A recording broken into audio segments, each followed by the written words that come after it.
Hi, I'm Mark DeGraffenreid with 31 A Bunch Photography and Design. When I decided to put together this series of photography tutorials, I didn't know exactly how advanced the user would be, so I decided just to begin at the beginning. The word photograph is a compound word of two Greek words, photo and graph. Photo meaning light, and graph meaning write. So you put those two words together, and in essence what you have is writing or painting with light. And to do this, we have to be able to control light and expose it to some kind of medium. And the device that we use to do that is called a camera. And to demonstrate that, I'm going to show you a few of the old cameras that I have here today. This first camera is about circa 1900. It's by the Blair Company out of Rochester, New York.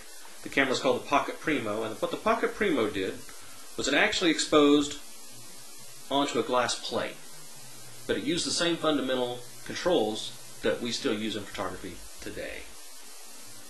Now, this other camera that we have here is a Polaroid.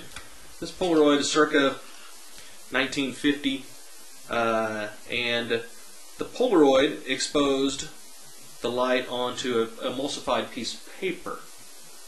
Now, probably a little more of what you're familiar with, or what looks a little more traditional, is this old Pentax, Honeywell Pentax I have here. This is a camera from probably around the 1970s. I didn't look it up or anything. But the three controls that it has are the three primary controls that we will be talking about today. The first control is called film speed. And film speed is also called ISO, which stands for International Standards Organization. Back in the days before, say, 1985 or so, they used to call it ASA. That might be a term that you're familiar with. But what film speed really is the lower the number of the film speed, that means that you need more light to expose that film to make a correct exposure. So a 50 film speed would need much more light than a 1600 film speed. But then a 50 film speed would also have a much tighter grain, which means you'd get a much better enlargement. The second control that we have to expose light to a film or a digital sensor is shutter speed. And shutter speed, basically, in front of the film plane, but still inside of the camera, there is a curtain. And this curtain opens and closes at a certain speed that you determine. So I don't know if you'll be able to hear this, but this is a quarter of a second.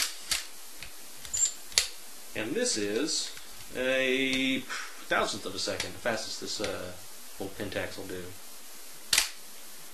So the second control is shutter speed, and basically we're telling the storage media, where it's film or a digital sensor, it's like, this is how much light we're going to have to hit the sensor. This is it. Bam.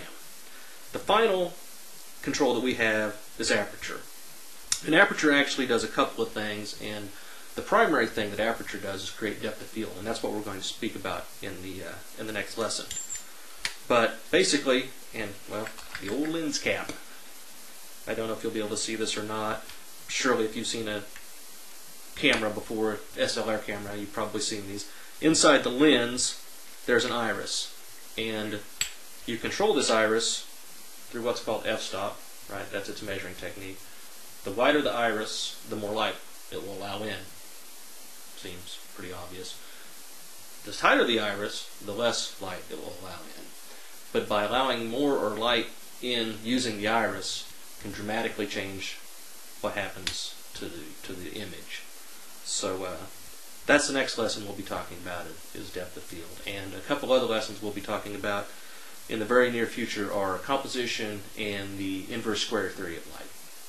So I hope that you learned something today, and get those cameras out. Start taking some pictures.